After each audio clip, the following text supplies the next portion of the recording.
হাজো গুৱাহাটীৰ পৰা প্ৰায় ৩৪ কিলোমিটাৰ দূৰত্বত হাজো হ'ল এখন সৰু চহৰ।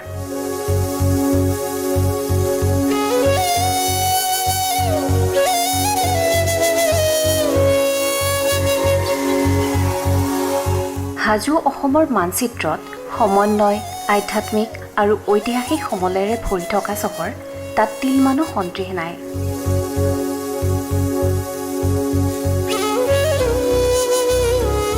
হাজোৰ ঐতিহ্যসমূহ বিচাৰি গ'লে দেখা যায় ইয়াত ভিন্ন মঠ মন্দিৰ আৰু তাত থকা চাৰুকলাসমূহে সাক্ষীৰূপে থিয় হৈ আছে যুগ যুগ ধৰি।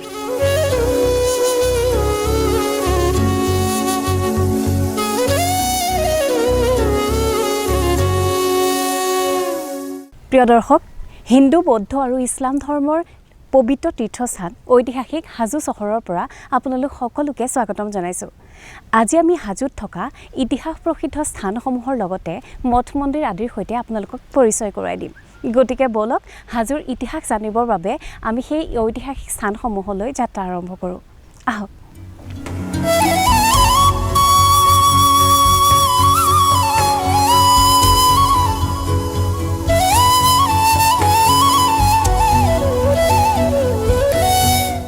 হাজোৰ গণেশ মন্দিৰ বিঘ্ন বিনাশকৰ নাম স্মৰণ কৰি আগবঢ়াৰ প্ৰথম পদক্ষেপ।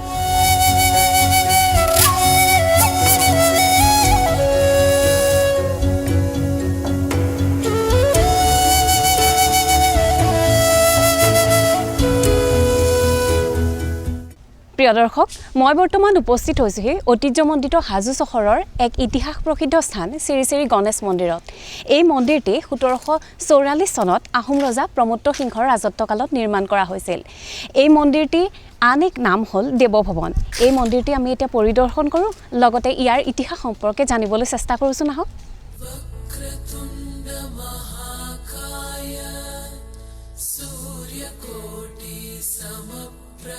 ইতিহাসৰ পাতত লিপিবদ্ধ এই গণেশ মন্দিৰ সম্পৰ্কে জনাৰ বিষয়ে মন্দিৰত নতুনকৈ নিয়োজিত পুৰোহিতগৰাকীয়ে এইদৰে কয়। এইটো আপোনাৰ পুনন্দ সিংহৰ দিনত স্থাপন কৰা হৈছিল। পিছত আহোম স্বৰ্গদেউ প্ৰমত্ত সিংহৰ দিনত এক পুনৰ নিৰ্মাণ কৰা হয়। ইয়াত মানে যিখনটি আমাৰ নিৰ্মাণ কৰা হৈছে সেইখনটি আপোনাৰ সম্পূৰ্ণ ইটা, ইয়াত কোনো হেৰি নাই। আমাৰ যিটো গণেশ মন্দিৰ সেইটো সম্পূৰ্ণ এটা শিলৰ এই গণেশ মন্দিৰটো আমাৰ স্থাপন কৰা হৈছিল ইয়াত। আৰু ইয়াত আপোনালোকে দেখিছে আমাৰ পুৰণি হাজোৰ ঐতিহ্য শালকাঠ আছে। এই শালকাঠেৰে আমাৰ এই চৰাইঘৰটো স্থাপন কৰা হৈছিল। আমাৰ ইয়াত ৫জন কৰ্মচাৰী আছোঁ, পূজাৰী 2জন আৰু বাকী 3জন কৰ্মচাৰী 5জন। হয়, সদায় ইয়াত নিত্য ভোগটো আমাৰ সদায় হয় আৰু যাত্ৰী আহিলে আমাৰ ইয়াত ভোগ হয়। যেতিয়া আমাৰ চতুৰ্দশী গণেশ চতুৰ্দশী সেইদিনা যথেষ্ট ভিৰ হয়, যথেষ্ট ইয়াত। আৰু মানে মাঘৰ দুমাহীৰ দিনা আৰু মাঘৰ 1 তাৰিখে যথেষ্ট মানুহৰ ইয়াত ভিৰ হয়। আৰু প্ৰতিদিনে হয়েই, মানুহ কম বেছি পৰিমাণ থাকে আৰু।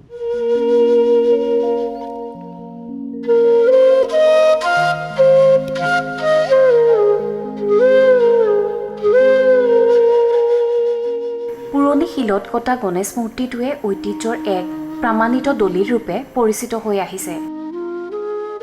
এই গণেশ মন্দিৰৰ পৰা ওলাই ওচৰতে থকা এক বিশ্বাস হ'ল ভীমৰ পইতা খোৱা স্বৰূপ। দেখিলে মনলৈ এক কৌতূহল আহে। প্ৰিয় দৰ্শক, হাজোৰ হয়গ্ৰীৱ মাধৱ মন্দিৰৰ লগতে আছে ঐতিহাসিক বিষ্ণু পুষ্পক। এই বিষ্ণু পুষ্পকৰ পানী স্পৰ্শ কৰিয়ে হয়গ্ৰীৱ মাধৱ মন্দিৰলৈ যাত্ৰা আৰম্ভ কৰে বুলি এক লোকবিশ্বাস আছে। ইয়াৰ পৰা মন্দিৰলৈকে ৯৫টা চিৰি আছে। গতিকে আহকচোন আমিও মন্দিৰলৈকে যাত্ৰা আৰম্ভ কৰোঁ।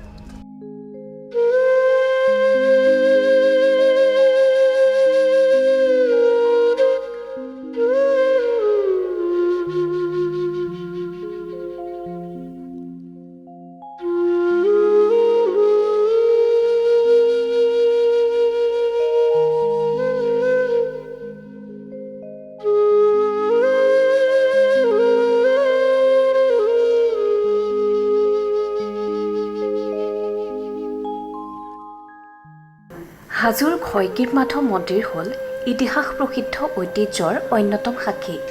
৯৫টা চিৰি বগাই যাব লাগিব এই মন্দিৰৰ প্ৰাংগণলৈ।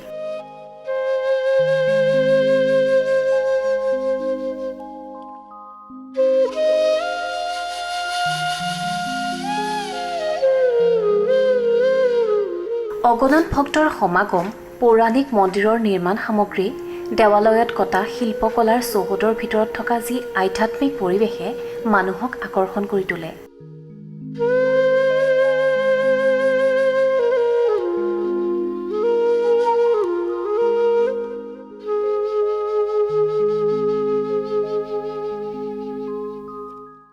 বৌদ্ধ ভক্তসকলো এই মন্দিৰৰ প্ৰাংগণলৈ আহে। বৌদ্ধ ধৰ্মাৱলম্বীসকলৰ বিশ্বাস যে হয়গ্ৰীৱ মাধৱ মন্দিৰ বৌদ্ধসকলৰ অতীতত উপাসনাস্থলী আছিল।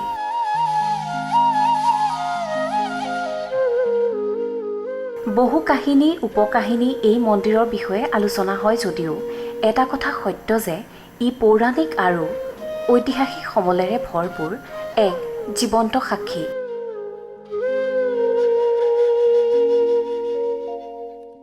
মন্দিৰৰ প্ৰাংগণত সদায় ভোগ আগবঢ়োৱা হয় আৰু ভক্তসকলে তাক অতি শ্ৰদ্ধা সহকাৰে গ্ৰহণ কৰে।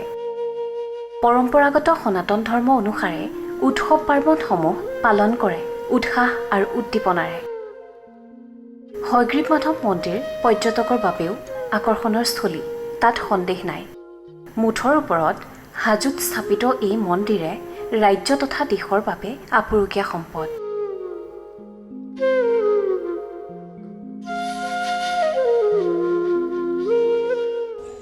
হয়গ্ৰীৱ মাধৱ মন্দিৰ মণিকোট পৰ্বতৰ ওপৰতে অৱস্থিত। যি সময়ত ইয়াতে অসুৰ ৰাজ্য আছিল সেই সময়তে প্ৰভু ইয়াতে বিৰাজমান কৰিছিল। এই মণিকোট টিলাতে অৰ্বমুনিয়ে বিষ্ণুক উপাসনা কৰি হয়গ্ৰীৱ অসুৰক বিষ্ণুৱে বধ কৰাৰ পিছতে হয়গ্ৰীৱ নাম লয়। ইয়াতে তলৰ যিটো পুখুৰী তাক বিষ্ণু পুষ্কৰ বুলি কয়। এই মাধৱৰ যিটো মন্দিৰ অৱস্থিত এই পাহাৰৰ টিলাটোৰ নাম মণিকোট টিলা। ইয়াতে যোগী সন্যাসী আজি ইয়াতে তপ জপ কৰিছিল। লগতে ইয়াতে ভাগৱত বা কীৰ্তনত তেওঁৰ বিষয়ে পোৱা যায়। লিখা আছে, কীৰ্তনত লিখা আছে যে হয়গ্ৰীৱ নামে আৰু ভৈৰৱ তাৰ তপ্ত সুবৰ্ণৰ শৰীৰ তোমাৰ সুন্দৰ ৰূপ নাচিকাৰ হন্তে ২২ ভৈলা ৪ বেদ নিশ্বাসৰতে। আমাৰ যি ৪ বেদ ১৪ শাস্ত্ৰ ১২ স্কন্ধ ভাগৱত প্ৰভুৰ নাকৰ নিশ্বাসত নিগাৰিছিল বুলি বিশ্বাস। তেতিয়া অসুৰবিলাকে চুৰি কৰি লৈ গৈছিল আৰু ভগৱান বিষ্ণুৱে মৎস্যৰূপ লৈ পৃথিৱীলৈ পুনৰ উদ্ধাৰ কৰিছিল। তেতিয়াৰ পৰাই এই প্ৰভু হয়গ্ৰীৱ মাধৱ ইয়াতে বিৰাজমান বুলি খ্যাত। এইটো আমাৰ মাঘৰ মাহৰ যি মকৰ সংক্ৰান্তিৰ দিনা পুৱা মক্কাৰ পৰা এটা শোভাযাত্ৰা ইয়ালৈ হিন্দু মুছলিম বৌদ্ধিক এইবিলাকে ত্ৰিবেণী সংগম বুলি জনাজাত হাজো। তেওঁলোকে ইয়ালৈ মণিকোট উৎসৱ হিচাপে তেওঁলোকে আহে। আমাৰ ইয়াতে হাজোত বৌদ্ধদেৱে নিৰ্বাণ ঘটিছিল আৰু সেই হিচাপে তেওঁলোকৰ এই হয়গ্ৰীৱ মাধৱক মুনি মুনি মহামুনি শ্ৰামচুম বুলি খ্যাত বুলি তেওঁলোকৰ বিশ্বাস কৰে আৰু তেওঁলোকে পূজা সেৱা কৰি যায়। পঞ্চতীৰ্থ মানে এইটো আপোনাৰ এই হয়গ্ৰীৱ মাধৱ, গণেশ, কামেশ্বৰ, কেদাৰ, কমলেশ্বৰ এই ৫খন তীৰ্থক লৈ পঞ্চতীৰ্থ বুলি কয়। ইয়াতে হেনো অতীজতে দেৱতা সমাজে ইয়াতে বাস কৰিছিল আৰু সেই হিচাপে তেওঁলোকে নিজৰ নিজৰ ঠাই বিচাৰি বেলেগ বেলেগ ঠাইতে তেওঁলোকে বিৰাজমান কৰি আছে। তপস্যা কৰি থকাটো সঠিকটো তেনেকৈ নাজানো, কিন্তু পঞ্চপাণ্ডৱে সেই সৰগ দুৱাৰ বুলি তাত লুকাইছিল। পঞ্চপাণ্ডৱ ইয়াত আহিছিল। আমাৰ বিশেষ কৰি আপোনাৰ জন্মাষ্টমী পূজা, মকৰ সংক্ৰান্তি আৰু মাঘ বিহু আৰু আপোনাৰ এনেকৈ দৌল ফাকুৱা এইবিলাকত উৎসৱ পালন কৰা হয়। সেই চিৰিটো হ'ল আপোনাৰ এইটো আমাৰ জগন্নাথৰ দুৱাৰ বুলি কয়। প্ৰভু জগন্নাথৰ মুখ পূব পিনে আছে আৰু হয়গ্ৰীৱৰ মুখ পশ্চিম পিনে আছে। দুইজনে সমান্তৰাল ভাৱত থকা বুলি লোকবিশ্বাস আৰু এইটো অতি গুৰুত্বৰ বুলি মানুহে মানে।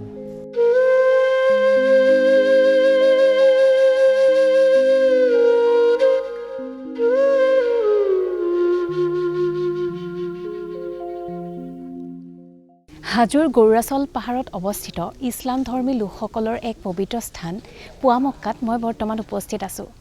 চুফি সাধক শ্বেখ গিয়াছুদ্দিন আউলিয়াই কেইবাজনো আউলিয়াক লগত লৈ ইয়াতে ইছলাম ধৰ্মৰ বাণী প্ৰচাৰ কৰিছিল। আহকচোন আমি এই দৰগাহটি পৰিদৰ্শন কৰোঁ।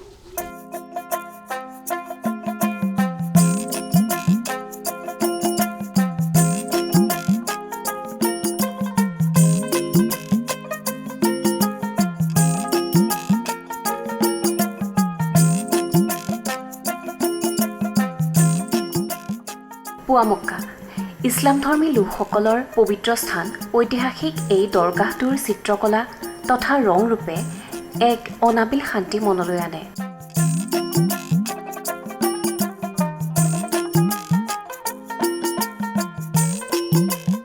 বহুতো কিংবদন্তিৰে ভৰা কথাৰে ভৰপূৰ ইয়াত দেখা ঐতিহ্যই হ'ল অন্যতম এক গৌৰৱগাথা। আহকচোন এই সম্পৰ্কে আমি ইয়াৰে এজন লোকৰ পৰা কিছু কথা জানিবলৈ চেষ্টা কৰোঁ। আসসালামু আলাইকুম। এইখন হ'ল ইছলাম ধৰ্মাৱলম্বী লোকসকলৰ এখন পবিত্ৰ অনুষ্ঠান। এই অনুষ্ঠানক হাজো পুৱামক্কা দৰগাহ শ্বৰীফ হিচাপে চিহ্নিত কৰা হৈছে। এইখন পাহাৰৰ নাম হ'ল গৰুৰাচল পাহাৰ। ইয়াত গোপক্ষীয়ে পাহাৰখন জিৰাইছিল। ইয়াৰ পিছত আজিৰ পৰা 10 বছৰ আগত হজৰত শ্বাহ চুলতান আউলিয়া ইমানৰ পৰা আহি তেওঁ ইয়াত মক্কাৰ পৰা এক পোৱা মাটি আনি ইয়াত থৈ ইয়াৰ পৰা তেওঁ ইছলাম প্ৰচাৰ কৰিছিল। এইখন হ'ল ইছলামসকলৰ প্ৰথম মছজিদ। এই মছজিদত পৰা হজৰত শ্বাহ চুলতান গিয়াছুদ্দিন আউলিয়াই গোটেই অসমতে ইছলাম ধৰ্ম প্ৰচাৰ কৰিছিল। ইয়াত তেওঁ 10 বছৰ থাকি ইয়াৰ পৰা তেওঁ অন্তৰ্ধান হৈছিলে আৰু ইয়াক সকলোৱে পুৱামক্কা বুলি জানে। আৰু ইয়াত বিভিন্ন ধৰণৰ ধৰ্মাৱলম্বী লোকসকলে আহে, হিন্দুই হওক বা মুছলমানেই হওক, ইয়াত আহি এটা প্ৰাৰ্থনা কৰি যায়।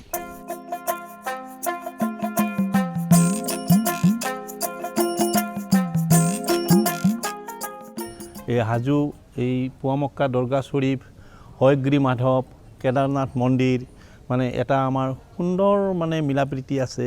যেতিয়া আমালোকৰ ইয়াত উৰুজ হয় তেতিয়া হয়গ্ৰীৱ মাধৱৰ পৰা এখন আমাৰ ইয়ালৈকে ঠগী আহে আৰু মাধৱ মন্দিৰৰ পৰা মানে কেদাৰনাথ মন্দিৰৰ পৰা আৰু এখন আমাৰ ইয়াত মানে তেওঁলোকে আমাৰ উৰুজৰ সময়ত ঠগী লগায়।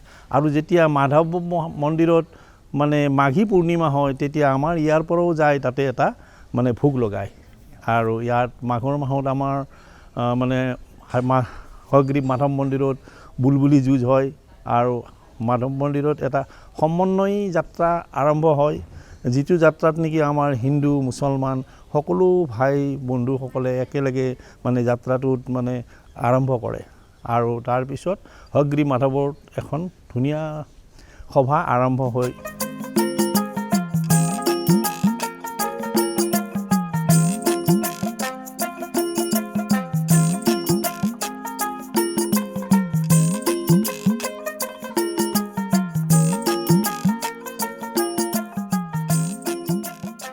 হাজো পুৱামক্কা দৰগাহ শ্বৰীফত যেতিয়া আমাৰ মাঘৰ দমাহী আহে, মাঘৰ দমাহীত সেইতিয়া বাবাৰ উৰুজ লাগে, মাঘী পূৰ্ণিমা হয়। সেই পূৰ্ণিমাহত লক্ষ লক্ষ ভক্তৰ লানি হয় আৰু মাঘী পূৰ্ণিমাহৰ দিনাখনে বাবাৰ এটা পূৰ্ণ উৰুজ হজৰত শ্বাহ চুলতান গিয়াছুদ্দিন আউলিয়াৰ দৰবাৰত গোটেই অসমৰ মুছলিম মানুহখিনি আহি ইয়াত এটা প্ৰাৰ্থনা কৰে।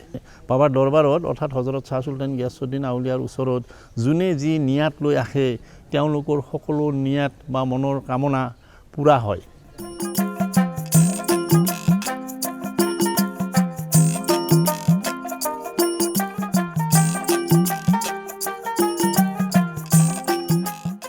অসমৰ ঐতিহ্যৰ নগৰী হাজোত অৱস্থিত কেদাৰেশ্বৰ মন্দিৰ অতি পবিত্ৰ আৰু গুৰুত্বপূৰ্ণ শিৱ মন্দিৰ।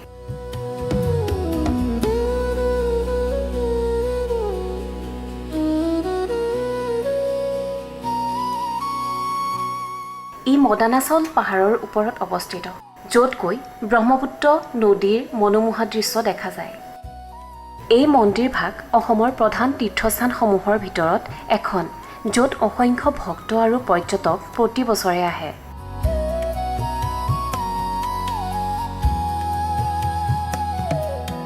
এই মন্দিৰত অৱস্থিত শিৱলিংগটো স্বয়ম্ভু বুলি বিশ্বাস কৰা হয়, অৰ্থাৎ ই স্বাভাৱিকভাৱে উদ্ভৱ হোৱা। কেদাৰেশ্বৰ নামটো ভগৱান শিৱৰ এটা ৰূপৰ পৰা আহিছে, যি কেদাৰনাথ হিচাপে পৰিচিত।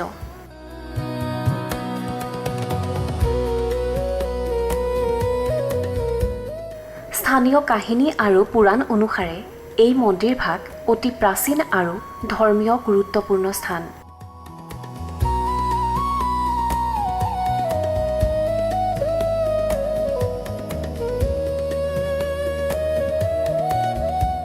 স্থাপত্যৰ ক্ষেত্ৰত কেদাৰেশ্বৰ মন্দিৰ সৰল যদিও মনোমোহা। নিস্তব্ধ পৰিৱেশে এই ঠাইখনত ধ্যান আৰু আধ্যাত্মিক অনুভূতিৰ বাবে এক উপযুক্ত স্থান কৰি তুলিছে।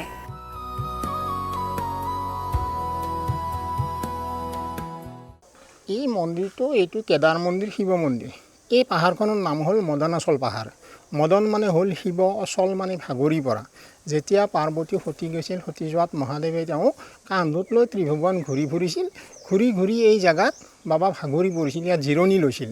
লোৱাৰ কাৰণে পাহাৰখনৰ নাম মদনাচল পাহাৰ হৈছে। আৰু বাবা স্বয়ম্ভু ইয়াত সৃষ্টি হৈছে। মানে হ'ল কাণ, দাৰ মানে পাৰ্বতী। মহাদেৱে পাৰ্বতী কান্ধত লৈ সেনেকৈ ইয়াত সৃষ্টি হৈছে। সেইকাৰণে আমাৰ ইয়াত বাবাক ভিতৰত যিটো বিগ্ৰহ আছে তেওঁ ঢাকি ৰখা হয়, পিতলৰ ঢাকনি এটা দি ঢাকি ৰখা হয়। পূজাৰ সময়ত ঢাকনিটো গুচাই পূজা কৰা যায়। ৰাতিপুৱা 6 বজাত স্নান হয়, 6:30 বজাত পূজা হয়, আৰু দুপৰীয়া সদায় নিত্য ভোগ হয়। ইয়াত 2টা বজাত ভোগ হয়। সন্ধিয়া আৰু এটা পূজা হয়, অভিষেক পূজা, শিৱ পূজা হয়, আৰতি হয়, তাৰপিছত মন্দিৰ বন্ধ হয়।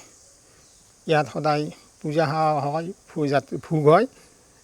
এই কেদাৰ মন্দিৰ এইটো এই পঞ্চতীৰ্থৰ ভিতৰৰে মন্দিৰ। এইটো পঞ্চতীৰ্থ হ'ল আপোনাৰ হয়গ্ৰীৱ মাধৱ, গণেশ মন্দিৰ, কামেশ্বৰ মন্দিৰ, কেদাৰ মন্দিৰ আৰু কমলেশ্বৰ মন্দিৰ। ইয়াত 2টা আছে পঞ্চতীৰ্থৰ মন্দিৰ। এই কেদাৰ মন্দিৰ আৰু কমলেশ্বৰ মন্দিৰ, এই 2টা পঞ্চতীৰ্থৰ ভিতৰৰে মন্দিৰ। উৎসৱ পাৰ্বণবিলাক ইয়াত শিৱৰাত্ৰিটো মেইন হেৰি। শিৱৰাত্ৰি পূজাৰ দিনা শিৱ পূজা হয়, তাৰপিছত দুৰ্গা পূজা হয়, আৰু আপোনাৰ এই অহা চ'ত মাহৰ 15 তাৰিখে আপোনাৰ মাৰ্চৰ 30 তাৰিখ হ'ব, সেইদিনা এটা পূজা হয়, মদন ত্ৰয়োদশী পূজা। এইবিলাক তিথিমতে হয়, তিথিটো মানে তাৰিখমতে আৰু নপৰে, তিথিত হয়। কেতিয়াবা বহাগৰ মাহতো হয়, এইবাৰ চৈতৰ মাহতে হ'ব।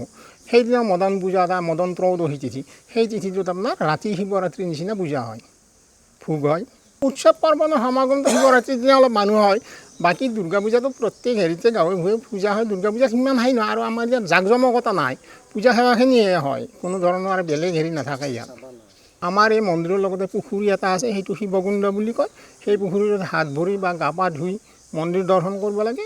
এই কেদাৰ মন্দিৰ কেতিয়া স্থাপন হৈছিল মানে আমাৰ মূল মন্দিৰটো কোনো ধৰণৰ লিখিত তথ্য নাই। সেইটো গোটেই পাথৰৰে শিলৰে মন্দিৰ, গতিকে সেই মন্দিৰটো সত্যযুগৰে বুলি কয়, তাৰ লিখিত তথ্য নাই। কিন্তু বাকী অংশখিনিতে সেইখিনি ৰজাৰ দিনত বনোৱা।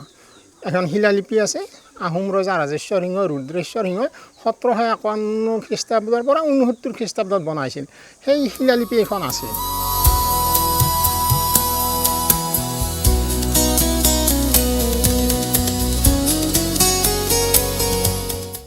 প্ৰিয় দৰ্শক, মই আহি বৰ্তমান উপস্থিত হৈছোঁহি হাজো চহৰৰ এখন ঐতিহাসিক স্থান ধূপৰগুৰি সত্ৰত। এই ধূপৰগুৰি সত্ৰ 1588 খ্ৰীষ্টাব্দত মহাপুৰুষ মাধৱদেৱে প্ৰতিষ্ঠা কৰিছিল। আহকচোন আমি সত্ৰখনৰ ভিতৰলৈ যাওঁ আৰু ইয়াৰ কিছু ঐতিহ্যৰ বিষয়ে জানিবলৈ চেষ্টা কৰোঁ। আহক।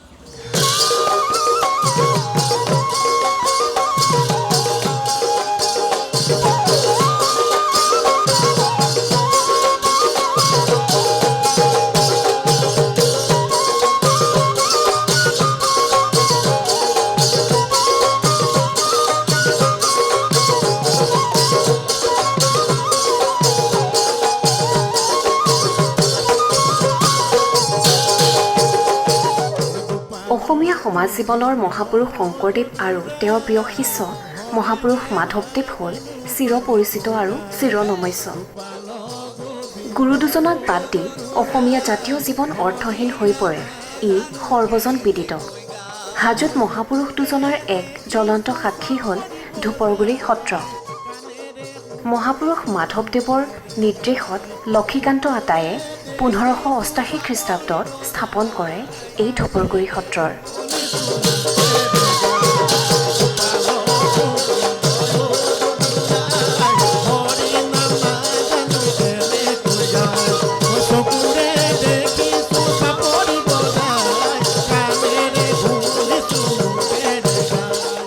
পোন্ধৰশ 88 খ্ৰীষ্টাব্দত মহাপুৰুষ মাধৱদেৱে এই সত্ৰখন স্থাপন কৰিছিল। এই ঠাইতে মাধৱদেৱ ছমাহকাল আছিল। লগত আছিল লক্ষীকান্ত নামৰ এজন ভকত আৰু অন্যান্যসকল আছিল। ইয়াত ছমাহমান থাকি তেওঁ ইয়াতে এখন সত্ৰ স্থাপন কৰাৰ মনোনিৱেশ কৰিলে। তেতিয়া তেখেতে ইয়াত এটা ধূপৰ গছ আছিল। সেই ধূপৰ গছৰ পাতটো মোহাৰি লক্ষীকান্ত আতৈক ক'লে যে মই যেনেকৈ পাতটো মোহাৰি দিলোঁ, তুমি এই অঞ্চলৰ মানুহখিনিক মন মুহি এখন সত্ৰ স্থাপন কৰি ইয়াত সত্ৰীয় সংস্কৃতিৰ বিষয়ে চৰ্চা কৰিবা। ছমাহ থাকি তেখেত বৰপাটালৈ গুচি যায়। সেই সময়ত কোনো যাতায়াতৰ ব্যৱস্থা নাছিল।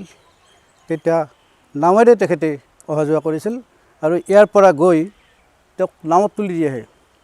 নাৱত উঠাই দি অহাৰ পিছত মাধৱদেৱক দেখিলে যে মাধৱদেৱ যোৱাৰ সময়ত তেখেতে এটা শিলৰ ওপৰত ভৰি ধুৱাই দিছিল লক্ষীকান্ত আতৈ। তাৰপিছত ঘূৰি আহি দেখা পায় যে এই শিলটোৰ ওপৰত মহাপুৰুষ মাধৱদেৱৰ ভৰি দুখন চিনাক্তকৰণ হৈ আছে। তাৰপিছত সেই দুখন ভৰি সংৰক্ষণ কৰি ৰখা হয়। তাৰপিছৰ পৰাই ইয়াত সত্ৰখন চলি আছে। প্ৰথম লক্ষীকান্ত আতৈ থাকিল, তাৰপিছৰ পৰা তেওঁৰ বংশধৰসকলে চলাই আছে। প্ৰতি বছৰে মাধৱদেৱৰ জন্মোৎসৱ, শংকৰদেৱৰ জন্মোৎসৱ আৰু লক্ষীকান্ত আতৈৰ জন্মোৎসৱ পালন কৰা হয়। লগতে এতিয়া আমি দৌল উৎসৱ পালন কৰাৰ কাৰণে যোগাযোগ কৰি আছোঁ বা চলাই আছোঁ। আজি 2-3 বছৰে আমি দৌল উৎসৱ পাতি আছোঁ আৰু চৰকাৰীভাৱেও আমাক দৌল উৎসৱ আৰু গুৰুজনাই যিটো ঘৰত আছিল সেই ঘৰটো সংৰক্ষণ কৰাৰ কাৰণে অনুদান আগবঢ়াইছে। এতিয়া সেই ঘৰটো আমি বনাবৰ কাৰণে চিন্তা চৰ্চা কৰি আছোঁ। নিত্য নৈমিত্তিক ৰাতিপুৱা 6 বজাত নাম প্ৰসংগ হয়। আগতে কিছুদিন পিছত ভকতৰ অভাৱ আছিল। লক্ষীকান্ত আতৈ নোহোৱা হোৱাৰ পিছত তেওঁৰ বংশধৰসকল চলাই আছিল। তাৰপিছতো আমাৰ ভকতৰ অভাৱ হয়। তেতিয়া আমি এজন ডিম্বেশ্বৰ মহন্ত বুলি ভকতক নামাচাৰ্য হিচাপে লৈ প্ৰতিদিনে পুৱা 6 বজাৰ পৰা নাম কীৰ্তন কৰা হয়। প্ৰায় 8 বজালৈকে নাম কীৰ্তন ৰাতিপুৱা কৰা হয়। লগতে ইয়াতে ভক্তসকলক শৰণ দিয়া হয়। এনেদৰে চলি আছে। ঐতিহাসিক হাজো হ'ল এক ভাতৃত্ববোধ বুৰঞ্জী প্ৰসিদ্ধ সমলেৰে ভৰপূৰ অসমৰ এখন সৰু অথচ সৌন্দৰ্যৰ সমাহাৰ, পুৰণি কীৰ্তিচিহ্ন, চাৰুকলাৰ ভাণ্ডাৰ, য'ত যেন বিশ্বক শিকাব পৰা এখন জ্বলন্ত দলিল। মন প্ৰাণত এক অনাবিল শান্তি আৰু আনন্দৰ উপলব্ধিৰে সময়ৰ গতিক সন্মান জনাই সামৰিলোঁ এই যাত্ৰা।